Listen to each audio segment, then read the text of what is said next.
Hello, Richard from budgetguitarist.com. I recently spent a couple of days at Epcot. Now, Epcot, if you haven't been there, it's like a microcosm of the world, with each country having their own place to eat and shop and drink. So eat, buy stuff, drink. Yep, pretty much how the world works. They also got rides or whatever. In addition to the eating, drinking, shopping stuff, there's lots of little individual stages around the park where musicians regularly perform 20-minute sets. So being Disney, each little stage looks and sounds fantastic, and all the musicians and bands are top-notch. They're really good. One of the days that we were there, Rick Springfield was playing on the big stage, and he sounded pretty good, especially for 73 or 74. He also apparently still wishes that he had Jesse's Girl. Side note, Rick worked the crowd like a pro. At one point, he had just the people under 40 sing, and then he had just the people over 40 sing. And the people who were over 40, that crowd was twice as loud as the other crowd. You know, and I thought that was a nice nod to us older folks. I mean, usually in American culture, older people are made to feel uncool, whereas in Japan, for example, their culture holds their elders in a higher regard. Now, I can tell you why Americans think of young as being cool and old as being uncool. It's because advertisers and marketers know which group is more likely to spend their money foolishly. But that's another video. Being the guitar nerd that I am, I wanted to have a look at everyone's gear from the small stages to the big. And guess what I found out? So Rick Springfield and his band were using actual amps. Rick had 3 combo amps on stage, and I couldn't make out what they were, but they sounded really good. And on the smaller stages, everybody had Helix boards. I mean, everybody.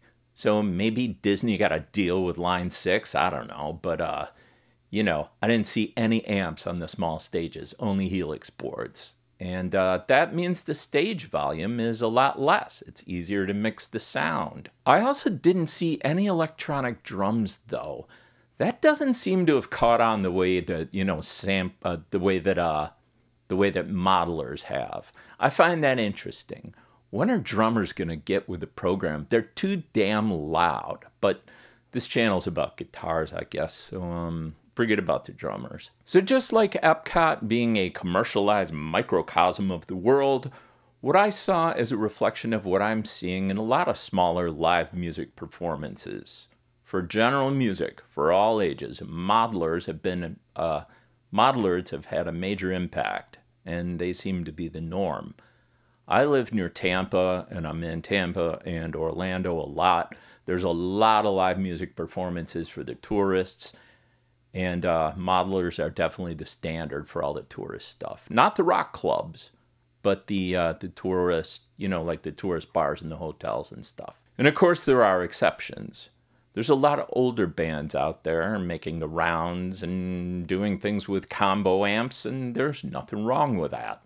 They got combo amps, they got wedges for vocal monitors, there's no in-ears, there's no laptop, no Ableton for playback.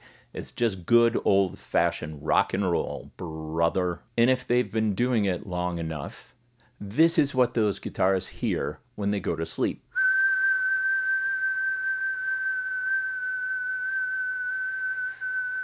All right, so I'm lucky. I didn't do enough high volume gigs to like damage my hearing, but my ears aren't exactly perfect either. No matter how careful you are, it takes a toll. All right, back on topic. Over the past 20 years, the use of modeling to replace amps has obviously grown. I mean, I've been gigging with a modeler for the last 15 years, going all the way back to the FloorPod Plus. It didn't sound as good as my amp, but it could do way more sounds, and it was a lot smaller, a lot lighter. And it was easier to mix, honestly. Doing covers, I love the ability to radically cycle through a bunch of different patch changes and have all different kinds of sounds. It's just more convenient. Still is. As technology improves and the competition gets stiffer, modelers will continue to get better, and cheaper modelers will get to the point where they meet or surpass the level of today's Helix. I mean, we're almost there. Now, does this mean I'm selling my tube amps? No! But I probably won't buy another one, and I don't often use the ones I have. I mean, my Bassbreaker 15 sounds really good. It's in the corner over here. But so does my HX Stomp, and it can give me a billion more sounds. It's easier to record, and it's always connected. Convenience. If I were a one sound guy, I'd probably just mic up the amp and just leave it that way. But I've got like 20 different guitar sounds that I like. And each sound is a combination of pedals, amp, and cabinet. They're all different. I don't want to downplay guitarists who only have one or two sounds. I mean, Larry Carlton pretty much had one sound and he was amazing. I saw him back in the 80s. I didn't care that he was playing a combo amp for the whole gig, right? But today's players are learning on amps like the Katana, and it's got a bunch of model sounds in it, and they're listening to a bigger variety of guitarists because of YouTube and streaming and the internet.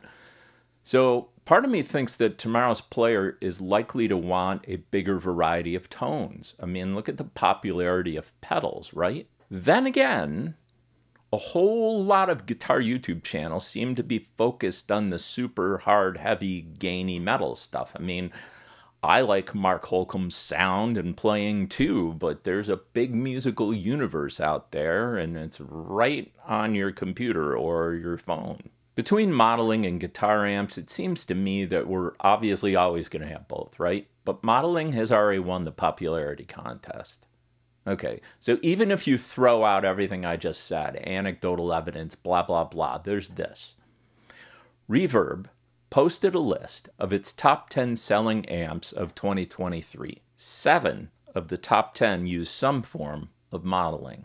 Technically, my Fender Bassbreaker amp uses modeling for its digital reverb. I don't like the tribalism that always seems to come up when you talk about modelers versus amps. This shouldn't be a holy war.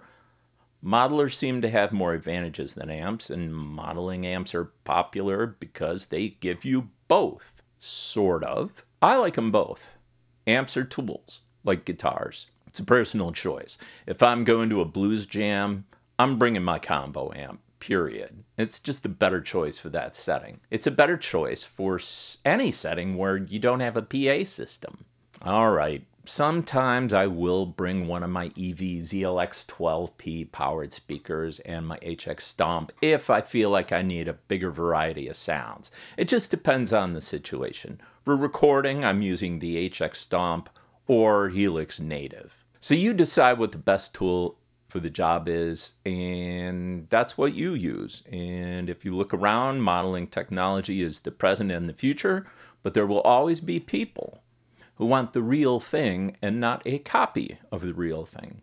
Guys like Rick Springfield, who sounded fantastic. As always, thanks for watching, and I will see you again some future Friday at 5.